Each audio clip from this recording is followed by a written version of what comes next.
الحمد لله رب العالمين والصلاة والسلام على رسوله الكريم أما بعد فأعوذ بالله من الشيطان الرجيم بسم الله الرحمن الرحيم وعن جعل ابن أمية قال غزوت مع رسول الله صلى الله عليه وسلم جيش العسرة وكان لي أجير فقاتل إنسانا فعدى أحدهما يد الآخر فانتزع المعدود يده من العادي فأندى ثنية فسقطت فانطلق إلى النبي صلى الله عليه وسلم فهدر ثنيته وقال يده في فيك تأخذهما كالفحل متفق علیہ۔ صدق اللہ و صدق الرسول الکریم۔ عزیزان گرامی قدر، السلام علیکم ورحمۃ اللہ وبرکاتہ۔ حدیث پاک کا ترجمہ سماعت فرمائیں۔ روایت حضرت یعلا ابن امیہ سے فرماتے ہیں کہ میں نے رسول اللہ صلی اللہ علیہ وسلم کے ساتھ غزوہ تبوک کیا اور میرا ایک مزدور تھا، وہ ایک شخص سے لڑا تو ان میں سے ایک نے دوسرے کا ہاتھ کاٹ لیا۔ جس کا ہاتھ کاٹا گیا تھا اس نے کاٹنے والے سے اپنا ہاتھ کھینچا تو اس کی ثنیہ گرا دی، وہ گر گئی۔ تو یہ شخص نبی کریم صلی اللہ علیہ وسلم کی خدمت میں حاضر ہوا۔ آپ نے اس کی ثنیہ باطل فرما دی اور فرمایا کہ کیا وہ اپنا ہاتھ تیرے منہ میں چھوڑ دیتا کہ تو اونٹ کی طرح چباتا؟ مسلم و بخاری۔ عزیزان گرامی قدر، غزوہ تبوک کا نام جیش اسرا ہے، یعنی تنگی والا لشکر، کیونکہ اس غزوہ میں سخت گرمی تھی اور لشکر کے پاس کھانا پانی وغیرہ بہت کم تھا۔ تبوک خیبر سے 500 کلومیٹر ہے۔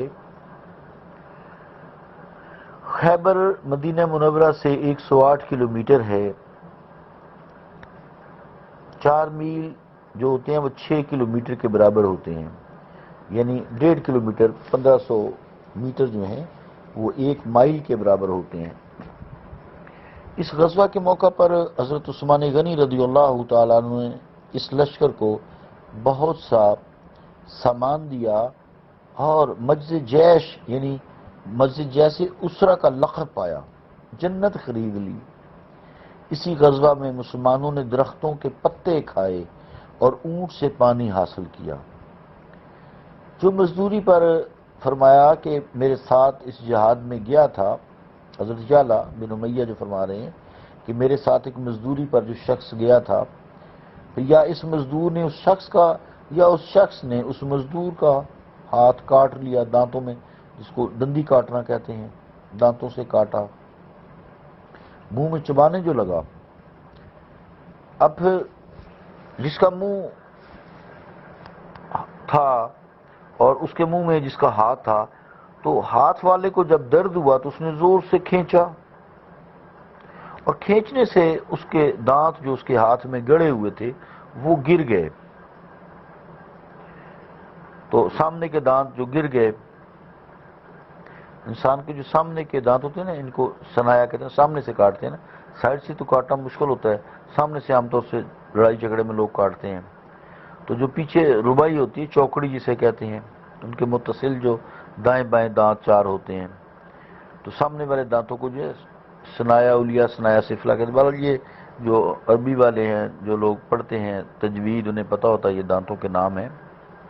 اب چونکہ اس کے سامنے والے جو دانت گر گئے، اب یہ مقدمہ لے کر نبی مکرم صلی اللہ علیہ وآلہ وسلم کے پاس تشریف لائے اور دعویٰ یہ کیا کہ میرے دانت کی دیت دلوائی جائے، کیونکہ اس نے میرا دانت گرا دیا ہے۔ تو آپ صلی اللہ علیہ وآلہ وسلم نے فرمایا کہ اس نے تیرا دانت توڑا نہیں ہے، بلکہ اپنی حفاظت کے لیے اور اپنے بچاؤ کے لیے اپنا ہاتھ کھینچا ہے. اگر وہ نہ کھینچتا تو ایسے تھا جیسے اونٹ کے جبڑے میں ہاتھ آ گیا ہو اور اونٹ اس کو چبانا شروع کر دے، تو اس کو چباتا رہتا، اس کا ہاتھ ضائع کر دیتا.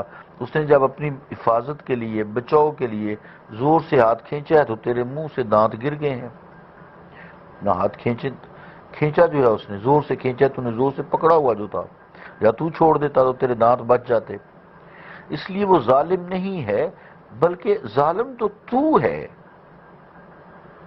جس نے اس کے ہاتھ کو کاٹا ہے.